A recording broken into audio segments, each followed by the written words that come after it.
जय हिंद दोस्तों, स्वागत है आज के इस वीडियो में। दोस्तों आज के इस वीडियो में हम बात करेंगे कुछ स्पेसिफिक टॉपिक पे, जैसे कि बहुत सारे स्टूडेंट, बहुत सारे हमारे दोस्तों को डाउट रहता है कि परीक्षा कहाँ होगा, कौन सा सेंटर रहेगा हमारा, और परीक्षा देने से पहले कौन कौन से डॉक्यूमेंट लगेंगे ताकि हम अभी से ही उसकी तैयारी कर सकें। और क्या छुट्टी, बहुत सारे लोग रहते हैं कि छुट्टी में रहते हैं तो सोचते हैं कि क्या चाहे छुट्टी में, चाहे इलेक्शन ड्यूटी, चाहे कहीं भी कोई अलग ड्यूटी, अटैच ड्यूटी रहता है कहीं और पे, तो क्या वो अटैच ड्यूटी में, चाहे इलेक्शन ड्यूटी में कहीं रहते हैं तो क्या वहां से डायरेक्टली एग्जाम देने के लिए आ सकते हैं या नहीं। ठीक है दोस्तों, और इसमें बात करेंगे कि क्या एग्जाम में, ये भी डाउट रहता है बहुत सारे दोस्तों को, क्योंकि मेरे पास में ऐसे मैसेज आते रहते हैं। ठीक है, कि क्या एग्जाम देने के लिए सरकारी टिकट मिलेगा, या हमारे जो एग्जाम देने जाएंगे तो उसके लिए हमें डिपार्टमेंट छुट्टी में से मेरा छुट्टी काट लेगा जितना दिन एग्जाम देने जाएंगे, ऐसा डाउट रहता है। ठीक है, तो इसके बारे में हम बात करेंगे। उससे पहले मैं बता देता हूं कि अगर आप radio operator, cipher and radio fitter का तैयारी अगर मन से कर रहे हैं और चाहते हैं कि इसमें सिलेक्शन लेना चाहते हैं, तो देखिए ये तीनों एग्जाम जो है ना, आपको कुछ इसके बारे में पता नहीं है। अगर इसके बारे में बिना पता किए, ना ही तैयारी किए अगर चले जाएंगे तो आपको हवा भी नहीं लगेगा। हो सकता है कि आप बाई चांस पास भी हो जाएं, लेकिन जो आपको उसमें एग्जाम में बैठने से पहले मैक्सिमम टाइम अगर ये चीजें नहीं करके जाते हैं तो पास होने की संभावना बिल्कुल ना है। ठीक है, और आप सोचेंगे कि फर्स्ट चांस में तो ये पास हो ही नहीं सकते इसको। इसलिए मैं आपको रेकमेंड करता हूं कि मेरे यहाँ आप लोगों को स्टडी मटेरियल हम प्रोवाइड कराते हैं, और ये हम हर एक सब्जेक्ट वाइज आप लोगों को दे रहे हैं। लेकिन इसमें मैं आपको बताऊंगा कि आप लोगों को कौन सा लेना है। इसमें आप लोगों को ये जो मास्टर बुक है ना, मास्टर ई बुक, इसको लेना है आपको। ओनली 699 में आप लोगों को पड़ेगा, और ये सभी चीजें हम आप लोगों को प्रोवाइड करा देंगे। प्लस में आप लोगों के लिए स्पेशल हमने ग्रुप बना रखा है, उसमें भी हर एक चीजें आती है, वो भी शेयर करते हैं। प्लस में पर्सनली भी आप मुझे मैसेज, जब आप इसको खरीद लीजिएगा, ये भी बताऊंगा कहाँ से खरीद, जब इसको खरीद लीजिएगा उसके बाद में आप लोगों को मेरे से पर्सनली मैसेज में आप लोग सपोर्ट ले सकते हैं। किसी भी चीज़ के बारे में अगर डाउट है तो वो पूछ सकते हैं। नो चांस मैं आप लोगों को रिप्लाई एकदम बढ़िया से दूंगा और समझा भी दूंगा कि क्या है, लेकिन लेने के बाद ही ये चीज़, ये फैसिलिटी अवेलेबल है। अगर ये सभी लेते हैं इनमें से कोई भी बुक, तो मैं इसकी सपोर्ट में आप लोगों को लिमिटेड चीज़ें ही बता पाऊंगा, लेकिन ग्रुप में ऐड कर दूंगा। लेकिन ये लेंगे तो फुल जो आपको डाउट रहेगा वो चीज़ें हम बता देंगे, और फ्यूचर में भी जो चीज़ें आएंगी, ऐड होंगी सिलेबस में, वो सारी चीज़ें मैं आप लोगों को प्रोवाइड कराऊंगा। ठीक है दोस्तों, और इसको कहाँ से लेना है तो आपको पता है, यहाँ पर आना है सबएग्जाम.com पर।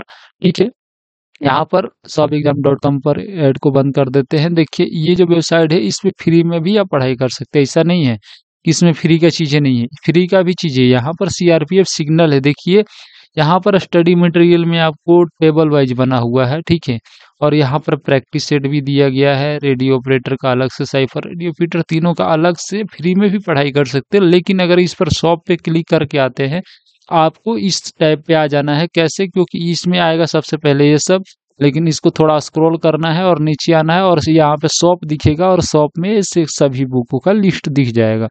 तो आपको क्या करना है, इसको परचेज करना है, ताकि आप लोग अच्छे से तैयारी कर पाए और हम भी सब कुछ आपको प्रोवाइड करा पाए। अगर ये सब लेंगे और बोलेंगे कि इसमें ये चीज़ें नहीं है, वो चीज़ें नहीं है, तो इसमें लिमिटेड चीज़ें ही मिलेगी। जिस सब्जेक्ट का है वही सब्जेक्ट मिलेगा। ठीक है दोस्तों, तो इसको लीजिए और आपको कोई भी डाउट नहीं होगा। अगर इसको तैयारी कीजिएगा तो आराम से एग्जाम निकल जाएगा। ठीक है, तो मैं अभी चलता हूँ अपने टॉपिक पे, कहाँ पे थे हम। ठीक है, यहाँ पर चलते हैं। ये हमारा जैसे परीक्षा कहाँ होगा, देखिए दोस्तों मैं बता देता हूँ, आपकी जहाँ बटालियन होगी उसमें किसी न किसी जीसी के अंतर्गत आता होगा, और वो जीसी किसी न किसी सिग्नल बटालियन, चाहे आपका भी जो बटालियन है वो किसी न किसी सिग्नल बटालियन के अंतर्गत आता है। तो आपके बटालियन के पास में जो भी सिग्नल यूनिट होगा, या सिग्नल कंपनी भी होता है, तो वहां पर भी होता है कंपनियों में, लेकिन मैक्सिमम चांस से होता है, लेकिन मैक्सिमम बटालियन में ही होता है। ठीक है, अगर मान के चलिए बटालियन हमारा यहाँ पर है, और सिग्नल यूनिट जैसे मान के चलिए 6 सिग्नल बटालियन श्रीनगर का है। श्रीनगर में जितना बटालियन 6 सिग्नल के अंदर आता है, लेकिन उसकी बटालियन रांची में है।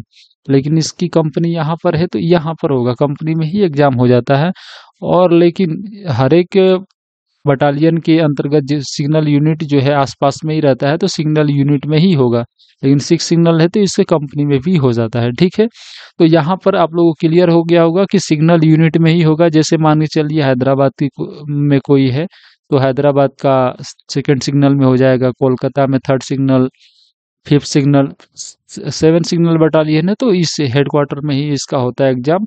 और कंपनी में भी कंडक्ट कराया जा सकता है सुविधा के अनुसार। ठीक है दोस्तों, परीक्षा में पहले कौन कौन से डॉक्यूमेंट लगेगा ये आप लोगों को मैं बता देता हूँ। देखिए, परीक्षा में जब भी आप जाइएगा तो आपको कौन कौन से डॉक्यूमेंट ले जाना है वहां पर। तो सबसे पहले आपको ले जाना है 10th का मार्कशीट, क्योंकि आपका जो डेट ऑफ बर्थ है इसी से वेरीफाई होगा। तो 10th का मार्कशीट या सर्टिफिकेट दोनों में से कोई ले जा सकते हैं। और ये सेल्फ अटेस्टेड नहीं, सेल्फ अटेस्ट तो होना ही चाहिए, लेकिन आपके जो गैजेटेड ऑफिसर है, ओसी मान लीजिए, ओसी का उस पे अटेस्टेशन होना चाहिए। ठीक है दोस्तों, उसके बाद में आ जाता है आपका 12th का सर्टिफिकेट या मार्कशीट, दोनों में से कोई भी ले जा सकते हैं। मार्कशीट ही ले जाइए, क्योंकि उसमें सबका आपका नंबर दिया रहता है सब्जेक्ट वाइज, तो ये जरूरी है, क्योंकि उसमें से आप लोगों का चेक होता है कि क्या क्या उसमें सब्जेक्ट है और कितने मार्क्स आए हैं, तो वेरीफाई होता है वहां पे। आपको फिर हेल्थ कार्ड ले जाना है। आपका हेल्थ कार्ड का पहले निकलवा लीजिएगा यहाँ से, सेल्फ अटेस्टेड वहाँ पे अपने ओसी से अटेस्टेशन भी उसको करा के ले जाना है साथ साथ में। ये सब कुछ अपने राइटर को बताइएगा, वो लोग करके देगा। ठीक है, और आपको क्या करना है, अगर कास्ट सर्टिफिकेट आपने दिया है तो कास्ट सर्टिफिकेट भी आपको ले जाना है वहाँ पर। आइडेंटिटी कार्ड आपको ले जाना है। ठीक है, यही सब आपको डॉक्यूमेंट जरूर ले जाना है। ठीक है दोस्तों, और सेंट्रल गवर्नमेंट का ही कास्ट सर्टिफिकेट ले जाइएगा, ना कि स्टेट गवर्नमेंट का, तो मान्य नहीं होगा। क्या छुट्टी से एग्जाम दे सकते हैं क्या? तो ये सबसे बड़ा पॉइंट है कि छुट्टी में बहुत सारे लोग रहते हैं और बहुत सारे लोग छुट्टी भी नहीं जाते हैं। तो जहाँ तक प्रयास करना चाहिए कि छुट्टी नहीं जाए, ताकि आसानी से हो सके। लेकिन अगर आप छुट्टी गए हैं और सोच रहे हैं कि छुट्टी से डायरेक्ट एग्जाम में आ जाए, तो वहाँ से भी जाया जा सकता है एग्जाम देने के लिए। लेकिन आपको काफ़ी सामना करना पड़ेगा समस्याओं का। ठीक है, क्योंकि आपका ना ही अटेस्टेशन हो पाएगा ढंग से, ना ही कुछ हो पाएगा। तो जहाँ तक इग्नोर करना है छुट्टी को, लेकिन छुट्टी से भी आप लोग एग्जाम दे सकते हैं। ठीक है, और यहाँ पर देखिए ये क्वेश्चन है, क्या एग्जाम देने के लिए सरकारी टिकट मिलेगा? जी हाँ, 2 बार मिलता है। रूल्स के अनुसार 2 ही है, एक बार चेक कर लीजिएगा। लेकिन इसमें मिलेगा आपको सरकारी टिकट 2 बार। उसके बाद में बहुत सारे लोग बोलते हैं कि क्या हम एग्जाम देने जाएंगे तो हमारे छुट्टी में से काट लिया जाएगा क्या? वो उतने दिन, मान चलिए 2 दिन हम एग्जाम देने के लिए गए, तो क्या 2 दिन हमारे छुट्टी में से कटेगा? तो ऐसा नहीं है। उसमें आपको मोमेंट ऑर्डर प्रॉपरली बना के दिया जाएगा, और मोमेंट ऑर्डर के थ्रू आप जाएंगे एग्जाम देने, ना कि आपके छुट्टी के थ्रू। ठीक है दोस्तों, तो ये सारी आपकी जो भी क्वेरी रही थी, इसकी मैंने वीडियो बना दी कंप्लीट, और इसको आप लोग देख करके भली भांति समझ गए होंगे। अगर आपकी ऐसी कोई भी चीज़ है, और एक क्वेश्चन और मैं बता देता हूँ, हमारे पास में कुक स्टाफ रहते हैं, और ये भी मतलब मैसेज करते हैं क्या हम हो सकते क्या इसमें, तो नहीं, उनके लिए नहीं है। तो मैं एक बोनस टिप में मैं इसमें बता दिया वीडियो में। ठीक है, और यहाँ पर आप लोग इसको जरूर लीजिए, मास्टर ई बुक को। ठीक है, और इससे अपना तैयारी कीजिए, और बहुत सारी चीज़ें पढ़ने से जरूर फालतू में उलझ जाइएगा और एग्जाम भी नहीं निकलेगा। इसलिए मैंने शॉर्टेड चीज़ों को, जो चीज़ें एग्जाम में डायरेक्टली पूछी जाती है वही चीज़ें हमने ऐड किया है। तो उम्मीद है कि आप लोग मेरी बातों को समझे होंगे, और जो मैंने बताया उसको ध्यानपूर्वक सुने होंगे। ठीक है दोस्तों, मिलते हैं किसी नए टॉपिक के साथ नए वीडियो में। धन्यवाद।